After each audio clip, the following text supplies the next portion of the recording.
नमस्कार, मी सुशील कुलकर्णी. आपण पाहताय अनालायझर. एका महत्वाच्या संवेदनशील वाटणाऱ्या विषयावर आपण बोलणार आहोत. कारण एकदा एखाद्या विषयाकरता भावनेचा आधार घेऊन समूह जमा होऊ लागला आणि त्या भावनेला महत्वाचा मानू लागला, की भावना मिळाल्यावर समूहाची झुंड होते आणि झुंडीनं केलेल्या गोष्टींना संवेदनशील म्हणावंच लागतं. म्हणूनच मी संवेदनशील विषयावर चर्चा करण्यासाठी आज आलोय असं तुम्हाला सांगितलं. सुरुवातीलाच मी काही जाहिराती दाखवतो. वर्तमानपत्रात आलेल्या जाहिराती. महाराष्ट्राच्या सरकारनं मराठा समाजासाठी काय योगदान दिलंय ते सांगणाऱ्या एका खासगी व्यक्तीच्या या जाहिराती. जाहिराती सरकारच्या नाही आहेत, हे नक्की आहे. एका खासगी व्यक्तीच्या ह्या जाहिराती आहेत. त्या तुम्हाला आता स्क्रीनवर दिसत आहे. या जाहिरातीतून राज्याचं सरकार मराठा समाजासाठी काय करत आहे हे सांगण्याचा हा प्रयत्न. याच्या आधी अनालायझरवरही सरकारने काय काय केलंय हे सांगणाऱ्या काही लोकांच्या इंटरव्ह्यूज झालेले आहेत. म्हणजे एकूण काय, तर हे सांगण्याची वेळ आली आहे. वेळ का आली आहे, तर जरांगे नावाचे व्यक्ती उपोषणासाठी बसलेले आहेत आणि त्यांच्या समर्थनामध्ये मोठ्या प्रमाणावर समाज जालना जिल्ह्यातल्या अंतरवली गावात जमू लागला. समूहाचं हे जमणं, समाजाचं आक्रमक होणं, संवेदनशील होणं, या सगळ्यामध्ये सरकार काय करतंय हे सांगण्याची स्पर्धा आता लागली आहे. असो, सरकारनेही सांगावं, लोकांनीही सांगावं, त्यात गैर ते काहीच नाही. उद्या अन्य समाज पेटून उठली तर काय, हाच प्रश्न आपल्या सगळ्यांच्याच. आणि त्याही पेक्षा महत्वाचा प्रश्न आहे तो म्हणजे समाजाचा चेहरा कोण, समाजाचा प्रतिनिधी कोण. कारण हे समजणं फार आवश्यक असतं. त्यासाठीच आपण ही चर्चा करायला आज डॉक्टर उदय निरडूकरांच्या सोबत आहोत. सर, स्वागत आहे आपलं. नमस्कार. या सगळ्या जाहिरातीमध्ये काय काय लाभ मराठा समाजाला झाला आहे हे सांगितल्या गेलं. काही नेते बोलतायत, वर्तमानपत्र पैसे मिळाल्यावर बोलू लागली. पैशाच्या आधी कुणी बोललं नाही, काय झालंय कुणी नाही सांगितलं. पैसे मिळाल्यावर, जाहिरात मिळाल्यावर ती बोलू लागली. म्हणजे एक छान वाक्य मी अनालायझरच्या याच्यात वापरतो, ते म्हणजे सांगावीशी वाटते ती असते जाहिरात आणि लपवावी वाटते ती असते बातमी. आजकाल माध्यम जाहिरातीच जास्त सांगू लागली आहेत, बातम्या नाही. पूर्वी ती बातमी होती तेव्हा नाही सांगितली, आता जाहिरात मिळाल्यावर सांगितलंय. हे सगळं बोलायला लागलेत, यातला लाभार्थी का बोलत नाही? तुमच्या त्या मल्लिनाथीवर एक वाक्य मला आठवलं, ते म्हणजे पहिले छप के बिकता था, पहिले छप के बिकता था, अब बिक के छपता है. अशी ती आत्ताची एक अवस्था. असो, त्याविषयी भाष्य करण्याचा हा कार्यक्रम नाही, परंतु त्या ज्या जाहिराती आलेल्या आहेत त्या प्रामुख्याने मराठवाड्यामधल्या सर्व वृत्तपत्रांमध्ये प्रथम पानावर आलेल्या आहेत. आणि तुमचं जे विधान आहे की त्या सरकारकडनं दिलेला गेलेला नाही, तरी तांत्रिकदृष्ट्या ते जरी आपण तसं मानलं तरी देखील त्याच्यामध्ये माननीय मुख्यमंत्र्यांचा, उपमुख्यमंत्र्यांचा, दोन्ही उपमुख्यमंत्र्यांचा फोटो आणि शिवाजी महाराजांचा फोटो हे प्रामुख्याने दाखवलं गेलेलं आहे. मुळात पहिली अशी ऍड द्यायची गरज निर्माण झाली, ही गोष्ट, ही बाब आपण ध्यानात घेतली पाहिजे. म्हणजेच एका छोट्याशा गावात निर्माण झालेली एखादी समस्या ही अशा प्रकारच्या जाहिरातीला कारणीभूत आहे का, असा एक प्रश्न सगळ्यांच्या मनात निर्माण होतो. आणि त्याच्यामध्ये गेल्या काही वर्षामध्ये या सरकारने नेमकं या समाजासाठी काय केलं, या समाजाच्या आरक्षणाचा प्रश्न हा सरकारकडे प्रलंबित नाहीये, हे सगळ्यांना माहिती. जे आंदोलन करतायत त्यांना देखील माहिती. सरकार अध्यादेश काढू शकतं का, तर सरकार अध्यादेश काढेल, पण तो 2 मिनिटं टिकणार नाही, हे देखील सरकारने परोपरीने सांगून झालेलं आहे. हे त्या समाजाला कळत नाही का? 100% कळत आहे. राज ठाकरे ज्या वेळेला त्या ठिकाणी गेलेले होते आणि अंतरवली सराटीमध्ये त्यांनी जरंगे यांच्याशी चर्चा केली आणि त्यानंतर वळले आणि माईक हातात घेतल्यानंतर त्यांनी पहिलं वाक्य जे उच्चारलं ते धाडस आहे. त्याची नोंद इथं घेतली गेली पाहिजे. त्यांनी सांगितलं की हे आरक्षण मिळणार नाही आणि त्याच्यानंतर त्यांनी अनेक विधानं केली. तो भाग वेगळा आहे. परंतु हे नाही कशा करता, कारण हे सरकारच्या हातात नाही. ही एक अत्यंत किचकट, दीर्घकालीन, न्यायालयात चालणारी लढाई आहे आणि त्याच्याकरता बऱ्याच गोष्टींची आवश्यकता आहे. It's not very easy. या राज्यात हे घडलं, या राज्यात ते घडलं, अशी उदाहरणं देणं उदाहरणासाठी म्हणून ते सोपं असतं. परंतु तशाच प्रकारच्या गोष्टी इकडे पटकन होतील का, तर तसं काही आत्ताची परिस्थिती नाही. या पार्श्वभूमीवर हे आंदोलन इतकं चिघळलं जाणं, दुर्दैवी लाठीमार होणं, त्या लाठीमारात अनेक आंदोलनकर्ते जखमी होणं आणि त्याच्यापेक्षा भयंकर म्हणजे जवळपास 40 पोलीस गंभीररित्या जखमी होणं, त्यांच्या डोक्यावर दगड पडणं, हे सगळंच दोन्ही बाजूनी अतिशय विषण्ण आहे. विशेषतः पोलिसांवरचा हल्ला हा अतिशय जास्त विषण्ण आहे. की मग आता पहिले लाठी उगारली गेली का पहिले दगड मारला गेला, हा सगळा इतिहासाचा भाग आहे, हा संशोधन, हा सगळा एका समितीच्या अहवालात पुढे ते सगळं येईलच. मुद्दा तो नाही. मुद्दा असा आहे की ज्या समाजासाठी या सरकारने त्यांच्या अभ्युदयासाठी म्हणून त्यांच्या शांततापूर्ण आणि आदर्श अशा आंदोलनानंतर काही पावलं उचलली, काही योजना जाहीर केल्या, काही लाभार्थी देण्यात आले. या लाभार्थींची संख्या ही प्रचंड मोठी आहे आणि ती सर्वस्तरीय आहे. त्याच्यामध्ये विद्यार्थी आहेत, त्याच्यामध्ये शासनाकडून विनामूल्य जमिनी घेतलेले लोक आहेत, त्याच्यामध्ये शेतकरी आहेत. हे जे सगळे जण आहेत यातले कोणीच आज का बोलत नाहीये, हा मला प्रश्न पडला. आज आपण मदत घेताना आपला हात पसरायचा, परंतु ज्या वेळेला त्या मदती करता आम्हाला मदत मिळाली अशी सांगायची वेळ येते, तेव्हा मात्र ही माणसं पुढे येत नाहीत. याला कोणत्या प्रकारची कृतज्ञता म्हणायचं मला मला कळत नाही. परंतु कौशल्य विकास प्रशिक्षणाचा कार्यक्रम असेल, अधिछात्र वृत्ती असेल किंवा अण्णासाहेब पाटील आर्थिक विकास महामंडळातून वैयक्तिक कर्ज व्याज परतावा योजना असेल, या सगळ्या करता म्हणून जे काही लाभार्थी होते ते लाभार्थी आज गप्प आहेत. म्हणजे कुठेतरी आम्हाला मिळालेल्या या गोष्टीबद्दल तो आमचा अधिकार होता असं एक वाटणारा वर्ग असू शकतो की याच्यात नवीन ते काय, वेगळं ते काय, आमचंच होतं ते आम्हाला मिळालं. परंतु ते आपल्याला मिळालं याची एक साधी पोच पावती या निमित्तानं देण्याचं सौजन्य जर दाखवलं गेलं असतं तर मला असं वाटतं त्यापेक्षा देणारा तू कोण, त्यापेक्षा बरोबर आहे, देणारा तू कोण ही भावना पण असते. ही असू शकते. आणि एक अन्यायाची भावना अतिशय तीव्र पातळीवर गेल्यानंतर अशा प्रकारचा उद्वेग मनामध्ये निर्माण होऊ शकतो की हे माझ्या हक्काचं आहे, हे मला मिळालंच पाहिजे. परंतु याच्यात अनेक कायदेशीर बाबी आहेत. तुम्ही सरसकट देणं हा त्याच्यावरचा हमखास मार्ग आहे असं मला म्हणता येणार नाही. परंतु लाभार्थी न बोलणं हे मला शुभचिन्ह आहे असं वाटत. सर, हे सगळंच चिन्ह कोणतं आजकाल शुभ दिसत नाहीये. पण मला काही 2-3 गोष्टी आठवत आहेत. मागच्या 14 ते 19 या कार्यकाळामध्ये झालेल्या मोर्चांच्या मध्ये एक मुलगी चांगलीच गाजली होती. देवेंद्र फडणवीस, आम्ही तुमची बायको नाही मागत आहे, आरक्षण मागतोय. आणि हे वाक्य मराठा आंदोलनाच्या एक मोठं वाक्य म्हणून ते वारंवार सगळ्या ठिकाणी ऐकवलं गेलं, व्हायरल. कधी कोणी कधी कोणी कधी कोणी याचा चेहरा होतो. आज मनोज जरांगे पाटील नावाचे एक व्यक्ती या आंदोलनाचा चेहरा होता. प्रसंगानुरूप हा मराठा आंदोलनाचा चेहरा मराठा समाजाचा चेहरा म्हणून समोर येतो. या मराठा समाजाचा खरा चेहरा कोण असलो पाहिजे, यातील धुरीण, यातील ज्ञानी, यातील खरोखर काम केलेले व्यक्ती आणि ही अशी प्रासंगिक येणारी चेहरे. काय सर, काय बोलायचं यार? हे दुर्दैव आहे. विशेषतः देवेंद्र फडणवीस या राज्याचे मुख्यमंत्री झाल्यानंतर किंवा आता गृहमंत्री झाल्यानंतर अशा प्रकारचे गोष्टी पुढे येतात. त्या मागच्या मागणीचं सत्य जरी लक्षात घेतलं तरी त्याची जे मागण्याची जी पद्धत आहे किंवा या सगळ्या गोष्टी आहेत या खूपच गोष्टींना संशयाला वाव देतात असंही ठामपणे म्हणता येईल.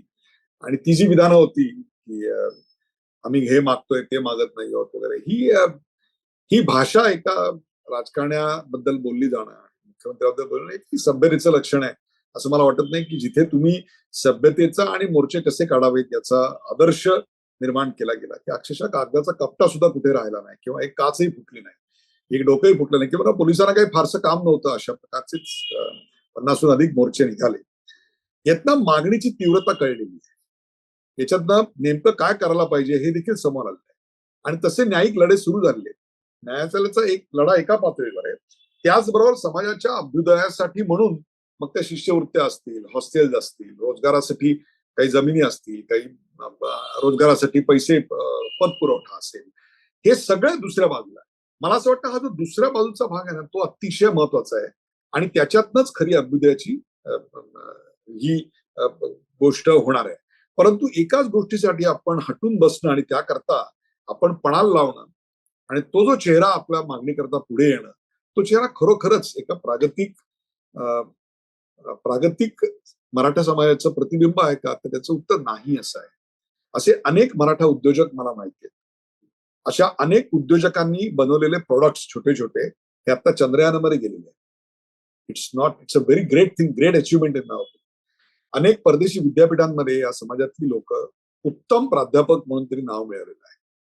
आपल्याकडे अनेक प्राचार्य कुलगुरू जे होते अनेक विद्यापीठांचे त्यांनी अत्यंत पथदर्शी अशा प्रकारचं काम केलं. त्यांच्या काहींबरोबर मला स्वतःला काम करण्याची संधी मिळाली. त्यांच्या मुलाखती मी चॅनलवर घेतल्यात. राम ताकोले हे त्यातलं एक आपलं नाव म्हणतात की त्यांनी विलक्षण काम पुणे विद्यापीठामध्ये आणि पुढे नंतर दिल्लीला गेल्यानंतर केलं. विशेषतः MKCLच्या स्थापनेमध्ये आणि याच्यामध्ये त्यांचा फार मोठा सहभाग होता. त्यांच्या अनेक आठवणी त्यांनी मला सांगितलेल्या त्या लहानपणच्या. तो सगळा सलोखा होता, हा सगळा प्रकार होता. त्यातूनच आमचा पिंड घडला असं एक प्रकारचं गोष्ट त्यांनी सांगितलेली होती. त्यामुळे ही जी माणसं आहेत त्यात सायंटिस्ट आहेत, त्यात काय म्हणू ज्याला आपण उद्योजक आहेत, त्याच्यामध्ये चांगले शिक्षण तज्ञ आहेत, चांगले राजकारणी आहेत. असा हे खरं तर त्या समाजाचा चेहरा आहे. तो समाजाचा चेहरा जो आज नेमका पुढे येतोय की जो कुठल्याही प्रकारची ज्याला आपण एक लॉजिकल मांडणी आहे त्या मांडणी ऐवजी आता आपण भूमिका मांडलेली आहे, ती भूमिका सरकारपर्यंत पोहोचलेली आहे, सरकार हल्लेलं आहे, त्याच्यावर सरकारने काही उपाययोजना केलेल्या आहेत.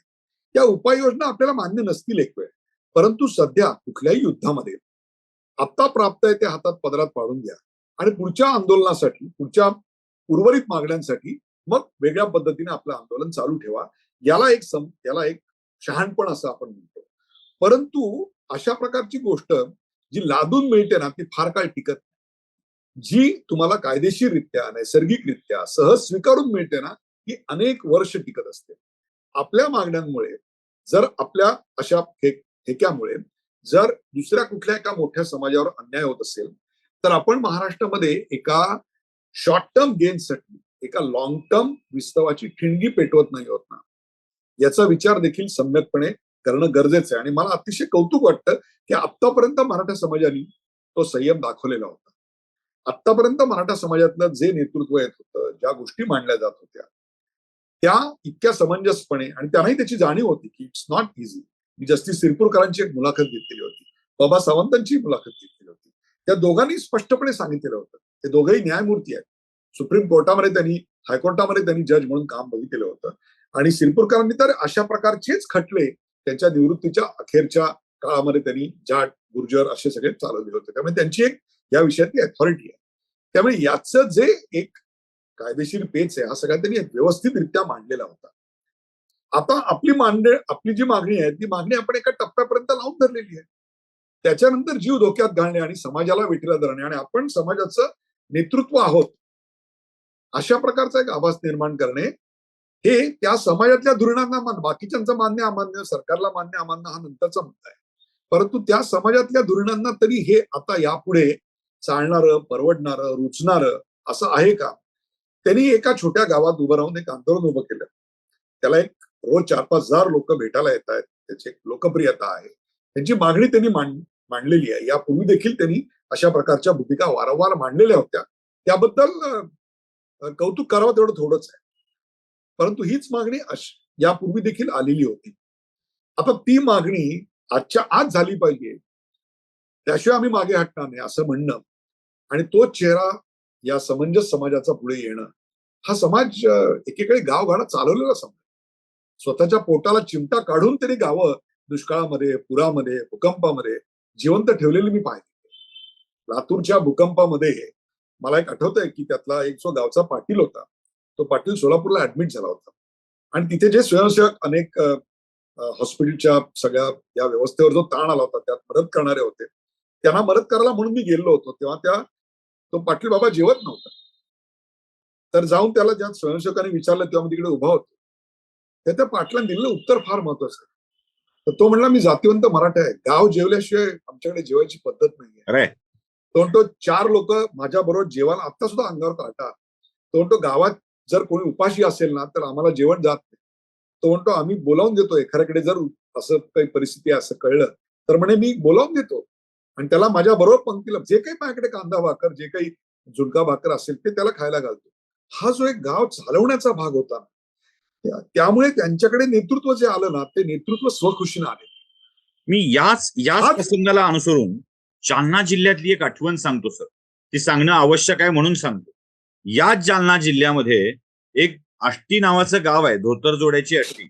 आणि एमजीएम युनिव्हर्सिटी मधल्या इंजिनिअरिंग कॉलेजचे एक प्राचार्य होते प्रतापराव बोराडे. तुमचे चांगले परिचयाचे पण असतील ते. हो प्राचार्य प्रतापराव बोराडे यांचे वडील असेच गावचे पाटील. बोराडेंचे वडील धोतरजोड्याच्या आष्टीमध्ये संध्याकाळी 6:30ला फिरायला सुरू करायचे आणि गावात नवीन कोणी आलंय का, मंदिरात कोणी उपाशी झोपलंय का याचा शोध घ्यायचे. ती एक कथा आहे बघा, करारे हकारे पिटारे डांगोरा, नगरात कोणी उपाशी आहे का याचा शोध करा. करेक्ट आणि मग करेक्ट. प्रतापराव बोराडेंचे वडील अख्ख्या गावभर फिरून उपाशी माणूस शोधायचे आणि नसेल कोणी तर घरी जाऊन जेवायचे. असा मराठा समाज गावची काळजी वाहणारा समाज होता. तुकारामांनी फार छान लिहून ठेवलंय ना, गोपाला पाटील गावचे हे लोक कोण घाली भीक मज आता. या समाजाचं महत्व Correct. तेवढंच विलक्षण आहे सर. क्षमा करा तुम्हाला मध्ये थांबवलं, हा भावनिक प्रसंग सांगावा वाटला म्हणून थांबवलं. मला असं वाटतं की हे जे त्यांचं पाटील पण होतं ना गावचं ते त्यांनी मिळवलेलं होतं. पुढे जमिनीचे तुकडे झाले, सगळे आर्थिक प्रश्न निर्माण झाले, जमिनी कमी पडायला लागल्या, त्यांच्यावर आर्थिक विपन्नता आली, दुसरं काही स्किल सेट त्यांच्या हातामध्ये त्यांनी तोपर्यंत कमावलेलं नव्हतं. परंतु या सगळ्यावर उपाय आहेत, काही दीर्घकालीन आहेत, काही शॉर्ट टर्म आहेत. त्यामुळे आता अंतरवली सराटीमध्ये जे मांडलं गेलं तो मुद्दाही समोर आलेला आहे. आता याच्यानंतर ते ताणणं हे त्या समयाचं प्रतिनिधित्व आहे का, हा विचार त्या समयातल्या धोरणांनी करण्याची गरज आहे. की खरोखरच हे आपलं प्रतिनिधित्व आता होतंय का, आतापर्यंत होत होतो आपण क्षणभर मान्य करू चला. परंतु यानंतर वेठीला धरून एखादी गोष्ट मिळवायची या देशात या पाटील यांची ही परंपरा नाही. त्यांनी वेठीला धरून काय मिळवलेलं नाही, तर त्यांनी जे मिळवलं ते सनदशीर मिळवलं. आणि एवढे मोर्चे इतक्या सनदशीर मार्गाने काढणं हे जगातलं माझं मते 8वं आश्चर्य आहे. त्याच्या पार्श्वभूमीवर अशा प्रकारे वेठीला धरणं हे कितपत योग्य आहे, जेव्हा शासन पुढे येत आहे काही गोष्टी सांगतंय की हो आता लॉंग टर्म मध्ये हे करायला लागेल, शॉर्ट टर्म मध्ये हे करायला लागेल, मिड टर्म मध्ये हे करायला लागेल. मला असं वाटतं कुठेतरी जनता आणि शासन यांच्यामधला जो विश्वास पाहिजे तो विश्वास दाखवणं आता गरजेचं आहे. शासन 4 पावलं चाललेलं आहे, किमान 2 पावलं तरी आता अंतरवली सराटीने चालणं गरजेचं आहे असं मला वाटतं. तर हा तिढा सुटेल आणि एक वेगळा आदर्श महाराष्ट्रासमोर उभा राहील. जाती जातींमध्ये पुढच्या तेढ जे निर्माण होऊन जर आम्हाला काही मिळणार असेल, काय माहितीये का, भूक लागल्यानंतर खाणं ही प्रकृती आहे, दुसऱ्याचं छिनून खाणं ही विकृती आहे. आणि आपल्याकडे जे आहे ते वाटून देणं ही देखील संस्कृती आहे. तर आम्हाला मिळण्याकरता आम्ही दुसऱ्याच्या ताटातलं घेतलं तर मग ही सामाजिक जी आपली सगळी वीण आहे ती विस्कटून जाईल. त्याच्यावर सगळ्यांनी बसून एकत्र उपाय काढला पाहिजे. कोणालाही त्रास न होईल, धक्का न देता येईल अशा प्रकारची गोष्ट करणं महत्वाचं आहे. आणि ते इतक्या सहजासहजी सरसकट असं करता येईल इतक्या चटकन असं काही नाही. सम काही गोष्टींना वेळ लागतो, काही गोष्टींना त्याकरता कायदेशीर प्रक्रिया आहेत. या गोष्टी या क्रिकेटच्या मॅच सारख्या नाही आहेत, T20 सारख्या की 120 बॉलमध्ये काय तो निकाल, काय 200 बॉलमध्ये निकाल, असं नाही आहे. त्याला एक प्रक्रिया आहे आणि ती प्रक्रिया सुरू झालेली आहे, ही फार महत्वाची बाब आहे. एक गोष्ट बरी आहे की सदानंद मोरेंनी आत्ताच काही विधान केली आणि ती थोडीशी आशादायक आहे, समाजामध्ये चांगल्या गोष्टी पसरवणारी आहेत. सर आता हे सगळं ठीक आहे, आरक्षण मिळालं असं गृहीत धरू, तर हे टिकणार आहे का? काय स्थिती असेल या आरक्षणाची? मी तुम्हाला तेच सांगतोय वारंवार की आरक्षण हे एका व्यक्तीला म्हणजे एकनाथ शिंदे यांनी ठरवलं आणि ते दिलं असं नाही होणार. एक अजित पवार यांनी ठरवलं, एक देवेंद्र फडणवीस यांनी तर किती प्रयत्न केलेत हे पाहिलंच आहे आतापर्यंत. सगळा प्रॉब्लेम कुठे आहे, तर त्यांचं नेतृत्व मराठा समाज मान्य करायला लागलाय. हा एक आणखीन प्रॉब्लेमचा एक मोठा भाग आहे असं मला वाटतं. या सगळ्याला एक वेळ लागणार. ही प्रक्रिया कायदेशीर आहे. दुसरीतला मुलगा किती हुशार असला तरी डायरेक्ट ग्रॅज्युएशनला नाही बसू शकत. So it will take some time. हे समजून घेतलं पाहिजे. दुसरीतल्या मुलांना आपण ग्रॅज्युएटला बसू शकण्याच्या क्षमतेचे आहोत हे अंतरवली सराटीमध्ये जाहीर केलेलं आहे, ते दाखवून दिलेलं आहे. मला असं वाटतं त्या आंदोलनाचं फलित हेच आहे की त्यांनी शासनाला आपल्या गावात आणलं, शासनाला चर्चा करायला भाग पाडलं, आपल्या गावाला शासन पातळीवर एक प्रकारचा दर्जा मिळवून दिला, एक प्रकारचा आता विश्वास दाखवणं गरजेचं आहे एकमेकांना. आणि तो विश्वास जर दाखवला तर मला असं वाटतं की you have made your point. आंदोलन केव्हा करणं हे हे चांगल्या नेत्याला कळतं, तसंच ते केव्हा मागे घेणं हे ज्याला कळतं तो खरा नेता असतो. मला असं वाटतं या समाजातनी आता लक्षात ठेवलं पाहिजे की आपला हु इज अवर फेस, आमचा चेहरा कोण आहे हे या समाजाने आता उत्तर द्यायची वेळ आली. सर, ही जाहिरात आली, छान झालं. जे काही कोणीतरी सांगण्याचा प्रयत्न केला, समजणाऱ्याला समजेल न समजेल हा भाग वेगळा. उद्या अशीच जाहिरात आपल्या बाबतही यावी असा दावा ओबीसीतल्या अनेक जाती करू शकतात. काय केलं बंजाऱ्यांसाठी, काय केलं धनगरांसाठी, काय केलं माळी समाजासाठी, हा प्रश्न उपस्थित होऊ शकतो. उद्या आमच्या अमुक वर्गात समाविष्ट करावा म्हणून एखादी जात किंवा व्यक्ती त्या समाजाचा चेहरा बनून उपोषणाला बनू शकतो. उद्या हा प्रघातच तयार झाला तर, उद्या हीच सिस्टीम सुरू झाली तर. हेच मी तुम्हाला मगाशी सांगितलं की एका शॉर्ट टर्म फायद्यासाठी आपण महाराष्ट्राचं लॉंग टर्म नुकसान करतोय का हे लक्षात ठेवलं पाहिजे. जो तुम्हाला उत्तर भारतामध्ये किंवा दक्षिण भारतामध्ये जातीय सलोखा दिसत नाही, तो जातीय सलोखा इकडे परिश्रमपूर्वक संतांनी आणि समाज सुधारकांनी त्यात काही वर्तमानपत्रांचाही त्यावेळेच्या मोठा सहभाग आहे. त्यांनी ती समाज सुधारणा आपल्याकडे प्रत्यक्षात आणण्याकरता म्हणून खूप प्रयत्न केले. ते सगळं आपण अशा गोष्टींनी धुळीला मिळवणार आहोत का, हा हा हा आता प्रश्न निर्माण झालेला आहे की तुझं काढलं तरी मला हरकत नाही पण मलाच मिळालं.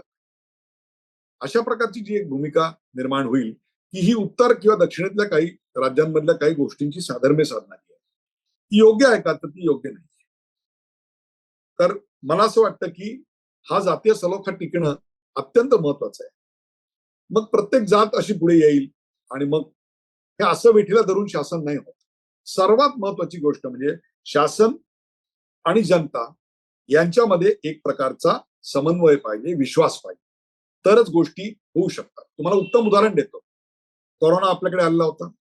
या देशात मास्क नव्हते, व्हेंटिलेटर नव्हते, बेड्स नव्हते, डॉक्टर नव्हते, पीपीई किट्स नव्हती, काही नव्हतं. आणि हा 140 कोटीचा देश 700 कोटीच्या जगाला बर्बाद करेल असं सगळं वेस्टर्न मीडियाने जाहीर केलं होतं. लस पण नव्हती आपल्याकडे. वर्षभराने पहिली लाट झाली, दुसरी लाट झाली, तिसरी लाट झाली. आपला मृत्यूदर काय होता कोरोनाचा? 1.1. आणि जगाचा काय होता, अमेरिकेचा काय होता? आपल्यापेक्षा सर्वात कित्येक पटीनं चांगलं त्यांच्याकडे मेडिकल इन्फ्रास्ट्रक्चर होतं, परंतु त्यांचा मृत्यूदर जास्त होता, प्रचंड जास्त होता. आमच्याकडे एवढी गर्दी होती, 2 गज की दूरी जाहीर केल्यानंतर लोक मानायला लागली. मास्क हे जरुरी, लोक मास्क वापरायला लागले. आणि लस तुम्हाला सांगतो 365 दिवसात आपण 160 कोटी डोसेस दिले. हे कशामुळे दिले? तर शासन, उद्योग व्यवसाय म्हणजे त्याच्यात शास्त्रज्ञ पण आले आणि जनता यांच्यात एक प्रकारचा समन्वय होता, आत्मविश्वास होता. म्हणून हे अशक्यप्राय काम घडलं. ज्या इंग्रजांनी आमच्यावर 150 वर्ष राज्य केलं त्या इंग्लंडला अख्ख्या एका आठवड्यात लसीकरण करता येईल एवढा आमचा वेग एकेकाळी जास्त होता. मला असं वाटतं मोदींच्या वाढदिवसाला आपण 2.5 कोटीच्या आसपास काहीतरी एका दिवसात लसीकरण केलं आणि इंग्लंडची लोकसंख्या 7 कोटीपेक्षा जास्त नाहीये. एका आठवड्यात आपण त्याला लसीकरण केलं. हे कशामुळे शक्य झालं? लोकांनी डिसिप्लिन वाढले, शासनाने खूप प्रोएक्टिव्ह घेतली. मला असं वाटतं की आता तो आदर्श डोळ्यासमोर ठेवायची वेळ आलेली आहे. महाराष्ट्रात जातीय संघर्ष पेटायला नको आणि जाती जातीत भांडणं लागायला नको. मला नाही तर तुला नाही ही ही वृत्ती सुद्धा खूप वाईट आहे. तीही महाराष्ट्रातल्या कोणत्या लोकांमध्ये यायला नको एवढी अपेक्षा आपण व्यक्त करू शकतो. आणि मराठा आरक्षणामध्ये भूमिका घेऊन बसलेल्या मंडळींना तेवढीच विनंती आपण करू शकतो. मराठा समाजाचा चेहरा, मराठा समाजाची ओळख, त्यातील धुरीण आणि ज्ञानी माणसं ठरवत ही अपेक्षा देखील आपण या निमित्ताने व्यक्त करू शकतो. तसा मराठा समाजही या बाबतीत जागरूक आहे आणि तो समाजाच्या या अपेक्षा नक्कीच पूर्ण करेल. कारण मराठा हा गावगाडा चालवणारा समाज आहे. तो गावाला आपल्या सोबत घेऊन जाणार. धन्यवाद सर, आपण खूप छान चर्चा केली, खूप समतोल चर्चा झाली, खूप बरं वाटलं. थँक्यू. धन्यवाद. Always pleasure.